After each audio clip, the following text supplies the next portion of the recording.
شروع اللہ کا نام لے کر جو بڑا مہربان نہایت رحم والا ہے۔ اے نبی، مجاہد لوگ تم سے غنیمت کے مال کے بارے میں دریافت کرتے ہیں کہ کیا حکم ہے۔ کہہ دو کہ غنیمت اللہ اور اس کے رسول کا مال ہے، تو اللہ سے ڈرو اور آپس میں صلح رکھو، اور اگر ایمان رکھتے ہو تو اللہ اور اس کے رسول کے حکم پر چلو۔ مومن تو وہ ہیں کہ جب اللہ کا ذکر کیا جاتا ہے تو ان کے دل ڈر جاتے ہیں، اور جب انہیں اس کی آیتیں پڑھ کر سنائی جاتی ہیں تو ان کا ایمان اور بڑھ جاتا ہے، اور وہ اپنے پروردگار پر بھروسہ رکھتے ہیں، اور وہ جو نماز قائم کرتے ہیں اور جو مال ہم نے ان کو دیا ہے اس میں سے نیک کاموں میں خرچ کرتے ہیں، یہی سچے مومن ہیں، اور ان کے لیے ان کے پروردگار کے ہاں بڑے بڑے درجے ہیں اور بخشش اور عزت کی روزی ہے۔ ان لوگوں کو اپنے گھروں سے اسی طرح نکلنا چاہیے تھا جس طرح تمہارے پروردگار نے تم کو تدبیر کے ساتھ اپنے گھر سے نکالا، اور اس وقت مومنوں کی ایک جماعت ناخوش تھی، وہ لوگ حق بات میں اس کے ظاہر ہونے کے بعد تم سے جھگڑنے لگے، گویا موت کی طرف ہانکے جاتے ہیں اور اسے دیکھ رہے۔ اور اس وقت کو یاد کرو جب اللہ تم سے وعدہ کرتا تھا کہ ابو سفیان اور ابو جہل کے 2 گروہوں میں سے ایک گروہ تمہارے لیے مغلوب ہو جائے گا، اور تم چاہتے تھے کہ جو قافلہ بے شان و شوکت یعنی بے ہتھیار ہے وہ تمہارے ہاتھ آ جائے،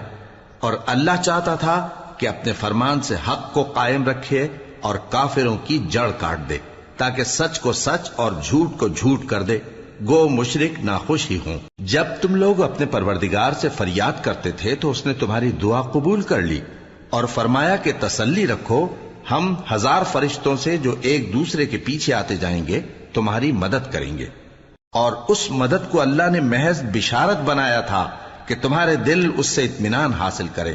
اور مدد تو اللہ ہی کی طرف سے ہے، بے شک اللہ غالب ہے، حکمت والا ہے۔ جب اس نے تمہاری تسکین کے لیے اپنی طرف سے تمہیں نیند کی چادر اڑھا دی اور تم پر آسمان سے پانی برسا دیا تاکہ تم کو اس سے نہلا کر پاک کر دے اور شیطانی نجاست کو تم سے دور کر دے، اور اس لیے بھی کہ تمہارے دلوں کو مضبوط کر دے اور اس سے تمہارے پاؤں جمائے رکھے۔ جب تمہارا پروردگار فرشتوں کو ارشاد فرماتا تھا کہ میں تمہارے ساتھ ہوں، تم مومنوں کو تسلی دو کہ ثابت قدم رہیں، میں ابھی کافروں کے دلوں میں روب و ہیبت ڈالے دیتا ہوں، سو ان کی گردنیں اڑا دو اور ان کی پور پور توڑ دو۔ یہ سزا اس لیے دی گئی کہ انہوں نے اللہ اور اس کے رسول کی مخالفت کی، اور جو شخص اللہ اور اس کے رسول کی مخالفت کرتا ہے تو اللہ بھی سخت عذاب دینے والا ہے۔ یہ مزہ تو یہاں چکھو، اور یہ سمجھ لو کہ کافروں کے لیے آخرت میں دوزخ کا عذاب بھی تیار ہے۔ اے اہل ایمان، جب میدان جنگ میں کفار سے تمہارا مقابلہ ہو تو ان سے پیٹھ نہ پھیرنا، اور جو شخص جنگ کے روز اس صورت کے سوا کہ لڑائی کے لیے کنارے کنارے چلے، یعنی حکمت عملی سے دشمن کو مارے یا اپنی فوج میں جا ملنا چاہے، ان سے پیٹھ پھیرے گا تو سمجھو کہ وہ اللہ کے غضب میں گرفتار ہو گیا، اور اس کا ٹھکانہ دوزخ ہے، اور وہ بہت ہی بری جگہ ہے۔ پس تم لوگوں نے ان کفار کو قتل نہیں کیا بلکہ اللہ نے انہیں قتل کیا، اور اے نبی، جس وقت تم نے کنکریاں پھینکی تھیں تو وہ تم نے نہیں پھینکی تھی بلکہ اللہ نے پھینکی تھی۔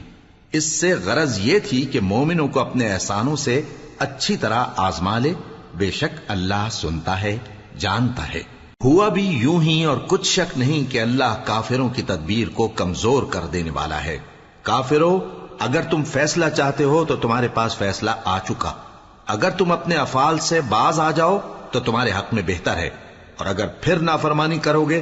تو ہم بھی پھر تمہیں عذاب کریں گے، اور تمہاری جماعت خواہ کتنی ہی بڑی ہو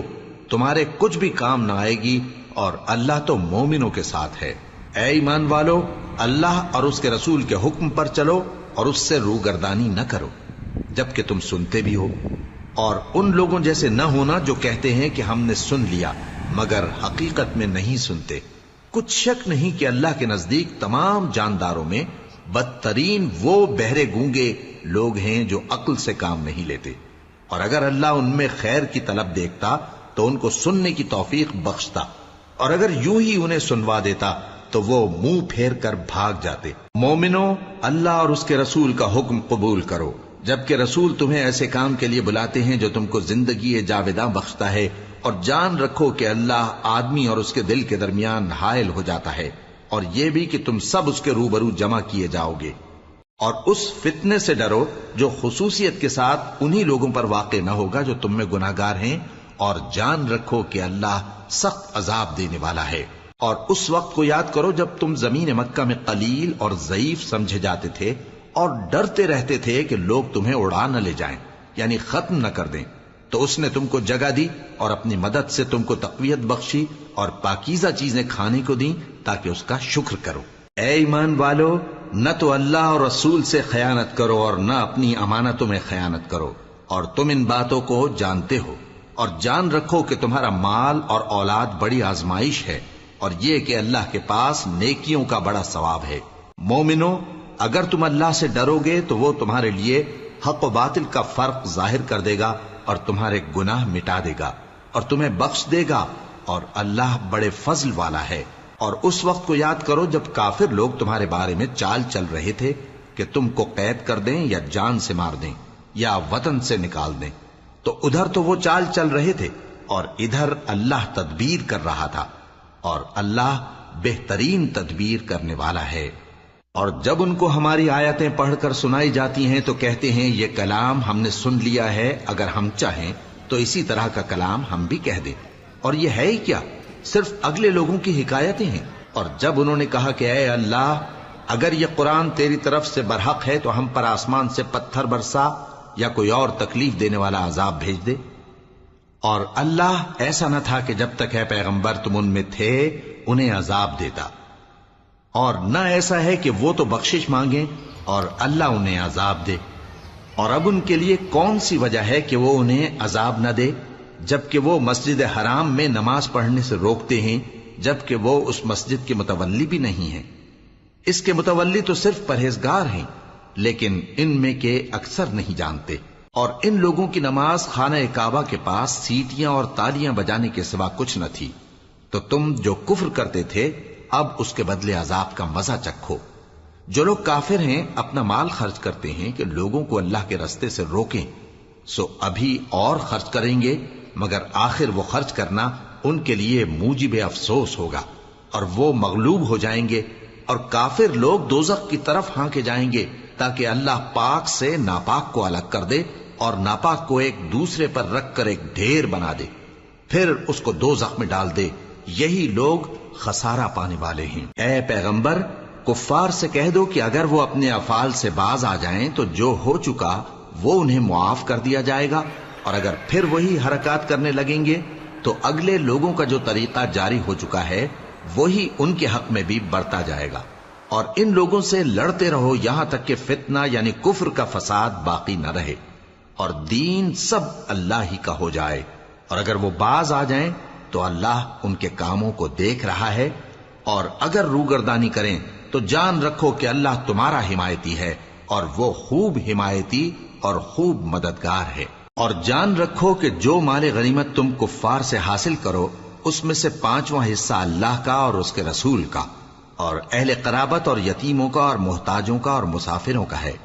اگر تم اللہ پر اور اس نصرت پر ایمان رکھتے ہو جو حق و باطل میں فرق کرنے کے دن یعنی جنگ بدر میں جس دن دونوں فوجوں میں مٹ بھیڑ ہو گئی تھی ہم نے اپنے محبوب بندے محمد صلی اللہ علیہ وآلہ وسلم پر نازل فرمائی، اور اللہ ہر چیز پر قادر ہے۔ جس وقت تم مدینے سے قریب کے ناکے پر تھے اور کافر دور کے ناکے پر، اور قافلہ تم سے نیچے اتر گیا تھا، اور اگر تم جنگ کے لیے آپس میں قرارداد کر لیتے تو وقت معین پر جمع ہونے میں تقدیم و تاخیر ہو جاتی، لیکن اللہ کو منظور تھا کہ جو کام ہو کر رہنے والا تھا اسے کر ہی ڈالے، تاکہ جو مرے بصیرت پر یعنی یقین جان کر مرے، اور جو جیتا رہے وہ بھی بصیرت پر یعنی حق پہچان کر جیتا رہے۔ اور کچھ شک نہیں کہ اللہ سنتا ہے، جانتا ہے۔ اس وقت اللہ نے تمہیں خواب میں کافروں کو تھوڑی تعداد میں دکھایا تھا، اور اگر بہت کر کے دکھاتا تو تم لوگ جی چھوڑ دیتے اور جو کام درپیش تھا اس میں جھگڑنے لگتے، لیکن اللہ نے تمہیں اس سے بچا لیا، بے شک وہ سینوں کی باتوں تک سے واقف ہے۔ اور اس وقت جب تم ایک دوسرے کے مقابل ہوئے تو کافروں کو تمہاری نظروں میں تھوڑا کر کے دکھاتا تھا اور تم کو ان کی نگاہوں میں تھوڑا کر کے دکھاتا تھا، تاکہ اللہ کو جو کام کرنا منظور تھا اسے کر ڈالے، اور سب کاموں کا رجوع اللہ ہی کی طرف ہے۔ مومنو، جب کفار کی کسی جماعت سے تمہارا مقابلہ ہو تو ثابت قدم رہو اور اللہ کو بہت بہت یاد کرو تاکہ مراد حاصل کر لو، اور اللہ اور اس کے رسول کے حکم پر چلو، اور آپس میں جھگڑا نہ کرنا کہ ایسا کرو گے تو تم بزدل ہو جاؤ گے اور تمہاری ہوا اکھڑ جائے گی، اور صبر سے کام لو کہ اللہ صبر کرنے والوں کا مددگار ہے۔ اور ان لوگوں جیسے نہ ہونا جو اتراتے ہوئے یعنی حق کا مقابلہ کرنے کے لیے اور لوگوں کو دکھانے کے لیے گھروں سے نکل آئے اور لوگوں کو اللہ کی راہ سے روکتے ہیں، اور جو اعمال یہ کرتے ہیں اللہ ان کا احاطہ کیے ہوئے ہے۔ اور جب شیطان نے ان کے اعمال ان کو آراستہ کر دکھائے اور کہا کہ آج کے دن لوگوں میں سے کوئی تم پر غالب نہ ہوگا اور میں تمہارا رفیق ہوں، لیکن جب دونوں فوجیں ایک دوسرے کے مقابل صف آرا ہوئیں تو پسپا ہو کر چل دیا اور کہنے لگا کہ مجھے تم سے کوئی واسطہ نہیں، میں تو ایسی چیزیں دیکھ رہا ہوں جو تم نہیں دیکھ سکتے، مجھے تو اللہ سے ڈر لگتا ہے اور اللہ سخت عذاب کرنے والا ہے۔ اس وقت منافق اور کافر جن کے دلوں میں بیماری تھی کہتے تھے کہ ان لوگوں کو ان کے دین نے مغرور کر رکھا ہے، اور جو شخص اللہ پر بھروسہ رکھتا ہے تو اللہ غالب ہے، حکمت والا ہے۔ اور کاش تم اس وقت کی کیفیت دیکھو جب فرشتے کافروں کی جانیں نکالتے ہیں کہ ان کے چہروں اور پیٹھوں پر مارتے جاتے ہیں اور کہتے ہیں اب آگ کے عذاب کا مزہ چکھو، یہ ان اعمال کی سزا ہے جو تمہارے ہاتھوں نے آگے بھیجی ہیں، اور یہ جان رکھو کہ اللہ بندوں پر ظلم نہیں کرتا۔ جیسا حال فرعونیوں اور ان سے پہلے لوگوں کا ہوا تھا ویسا ہی ان کا ہوا کہ انہوں نے اللہ کی آیتوں سے کفر کیا تو اللہ نے ان کے گناہوں کی سزا میں ان کو پکڑ لیا۔ بے شک اللہ زبردست ہے، سخت عذاب دینے والا ہے۔ یہ اس لیے کہ جو نعمت اللہ کسی قوم کو دیا کرتا ہے جب تک وہ خود اپنے دلوں کی حالت نہ بدل ڈالیں اللہ اسے نہیں بدلا کرتا، اور اس لیے کہ اللہ سنتا جانتا ہے۔ جیسا حال فرعونیوں اور ان سے پہلے لوگوں کا ہوا تھا ویسا ہی ان کا ہوا۔ انہوں نے اپنے پروردگار کی آیتوں کو جھٹلایا تو ہم نے ان کو ان کے گناہوں کے سبب ہلاک کر ڈالا اور فرعونیوں کو ڈبو دیا، اور وہ سب ظالم تھے۔ جانداروں میں سب سے بدتر اللہ کے نزدیک وہ لوگ ہیں جو کافر ہیں، سو وہ ایمان نہیں لاتے۔ جن لوگوں سے تم نے صلح کا عہد کیا ہے پھر وہ ہر بار اپنے عہد کو توڑ ڈالتے ہیں اور اللہ سے نہیں ڈرتے، اگر تم ان کو لڑائی میں پاؤ تو انہیں ایسی سزا دو کہ جو لوگ ان کے پس پشت ہوں وہ ان کو دیکھ کر بھاگ جائیں، عجب نہیں کہ ان کو اس سے عبرت ہو۔ اور اگر تم کو کسی قوم سے دغابازی کا خوف ہو تو ان کا عہد انہی کی طرف پھینک دو کہ اس طرح تم سب برابر ہو جاؤ۔ کچھ شک نہیں کہ اللہ دغابازوں کو دوست نہیں رکھتا، اور کافر یہ خیال ہرگز نہ کریں کہ وہ آگے نکل گئے ہیں،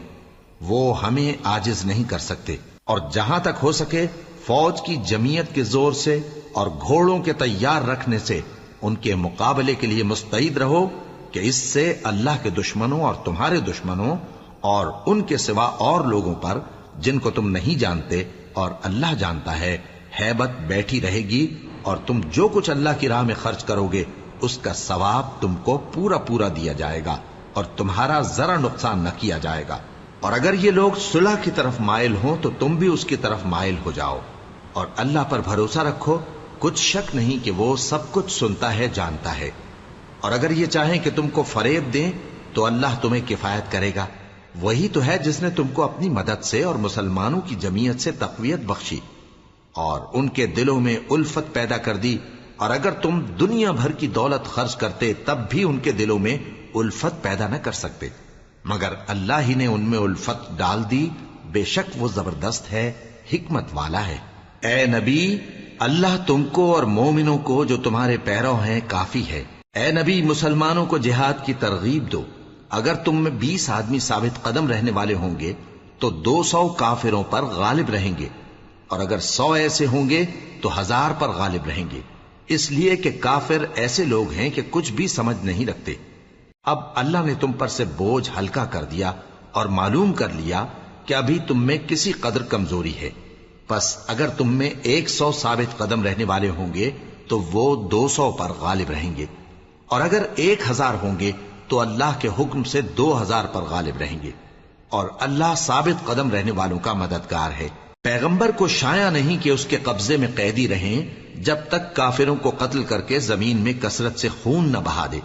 تم لوگ دنیا کے مال کے طالب ہو اور اللہ آخرت کی بھلائی چاہتا ہے، اور اللہ غالب ہے، حکمت والا ہے۔ اگر اللہ کا حکم پہلے نہ ہو چکا ہوتا تو جو فدیہ تم نے لیا ہے اس کے بدلے تم پر بڑا عذاب نازل ہوتا۔ اب جو مال غنیمت تمہیں ملا ہے اسے کھاؤ کہ وہ تمہارے لیے حلال طیب ہے، اور اللہ سے ڈرتے رہو، بے شک اللہ بخشنے والا ہے، مہربان ہے۔ اے پیغمبر، جو قیدی تمہارے قبضے میں یعنی گرفتار ہیں ان سے کہہ دو کہ اگر اللہ تمہارے دلوں میں نیکی معلوم کرے گا تو جو مال تم سے چھن گیا ہے اس سے بہتر تمہیں عنایت فرمائے گا، اور تمہارے گناہ بھی معاف کر دے گا، اور اللہ بخشنے والا ہے، مہربان ہے۔ اور اگر یہ لوگ تم سے دغا کرنا چاہیں گے تو یہ پہلے ہی اللہ سے دغا کر چکے ہیں، تو اس نے ان کو تمہارے قبضے میں کر دیا، اور اللہ دانا ہے، حکمت والا ہے۔ جو لوگ ایمان لائے اور جنہوں نے ہجرت کی اور اللہ کی راہ میں اپنے مال اور جان سے لڑے وہ، اور جنہوں نے ہجرت کرنے والوں کو جگہ دی اور ان کی مدد کی وہ، آپس میں ایک دوسرے کے رفیق ہیں۔ اور جو لوگ ایمان تو لے آئے لیکن ہجرت نہیں کی، تو جب تک وہ ہجرت نہ کریں تم کو ان کی رفاقت سے کچھ سروکار نہیں، اور اگر وہ تم سے دین کے معاملات میں مدد طلب کریں تو تم کو مدد کرنی لازم ہے، مگر ان لوگوں کے مقابلے میں کہ تم میں اور ان میں صلح کا عہد ہو مدد نہیں کرنی چاہیے، اور اللہ تمہارے سب کاموں کو دیکھ رہا ہے۔ اور جو لوگ کافر ہیں وہ بھی ایک دوسرے کے رفیق ہیں۔ تو مومنو، اگر تم یہ کام نہ کرو گے تو ملک میں فتنہ برپا ہو جائے گا اور بڑا فساد مچے گا۔ اور جو لوگ ایمان لائے اور وطن سے ہجرت کر گئے اور اللہ کی راہ میں جہاد کرتے رہے، اور جنہوں نے ہجرت کرنے والوں کو جگہ دی اور ان کی مدد کی، یہی لوگ سچے مسلمان ہیں۔ ان کے لیے اللہ کے ہاں بخشش اور عزت کی روزی ہے۔ اور جو لوگ بعد میں ایمان لائے اور وطن سے ہجرت کر گئے اور تمہارے ساتھ ہو کر جہاد کرتے رہے، وہ بھی تمہیں میں سے ہیں۔